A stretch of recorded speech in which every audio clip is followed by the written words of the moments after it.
जय जगन्नाथ मु दिवाकर दास आपण मानक प्रणाम करुचे। अनेक आमको प्रश्न पचार तुलसी माल धारण करी आम्भे माने बेकर तुलसी धारण करी पियाज रसुण खाई परिबु कि नाही, गृहस्थ जीवन यापन करुचु कौन करिबु आम्भे माने। ए प्रश्नर उत्तर आपण मानक आज वीडियो रे आम माने निश्चिंत भाव देबु। तो आपण जानिकी आनंदित हेबे तुलसी बेकर धारण कले मालिटी पकेइले आपणक ऊपर पड़ुथिबा जल ताहा गंगा जमुना जल सहित समान हो जाए। तो से गंगा जमुना जल स्नान करने जा बेकर तुलसी माली धारण कर स्नान आपन को से पुण्यफल मिले।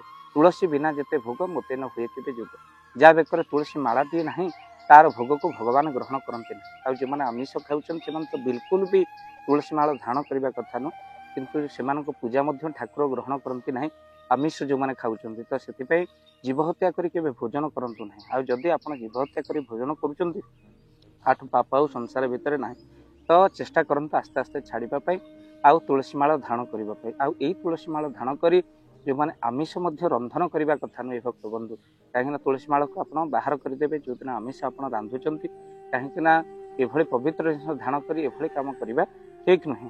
तो सहित आप मन रखी था तुलसी माला आप धारण कर ठाकुर को पूजा अर्घ्य देउछंती। ये अर्घ्य को भगवान निश्चिंत भाव में ग्रहण करते। जदि आप आमिष खाऊँ तुलसी माला ग्रहण कर पारना आ पूजा करने को पड़ो। आप घरे पूजा कर तो ठाकुर घरे एक तुलसी माला रखी दिंतु। पूजा समय से माला को धारण कर आपण भगवान को पुष्प फूल धूप दीप सहित पूजा आपण करंतु, भगवान आपण को पूजा ग्रहण करेंगे।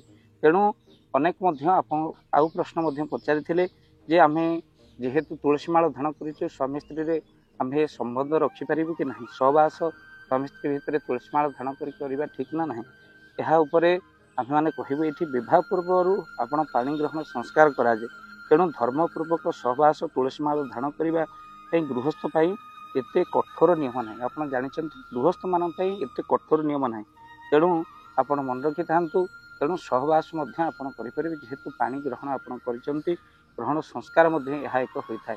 तेणु आपण पत्नी सहित आपणकर सहवास यह कौन गृहस्थ मान एत कठोर नियम ना, या कौन पाप नुह आप करें। भक्त बंधु ता सहित आप पियाज रसुण कथा जो आसला आप गृहस्थ जीवन भितर आम आरंभ कहूँ एत कठोर नियम रखा जाए।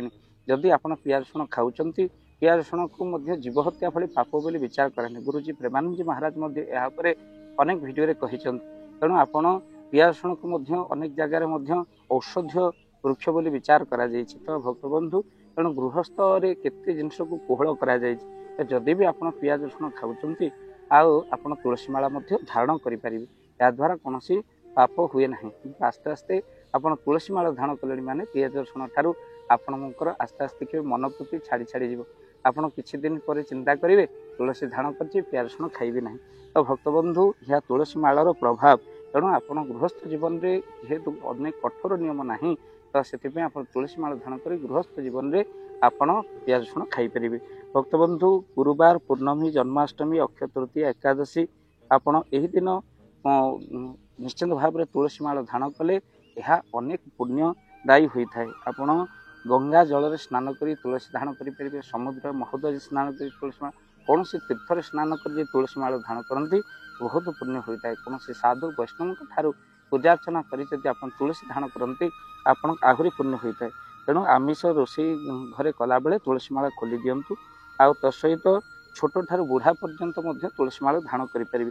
आपणकर यही तुलसी माला बृहस्पति को मजबूत करती, ग्रह मजबूत हुए, आपणकर नकारात्मक शक्ति जाए।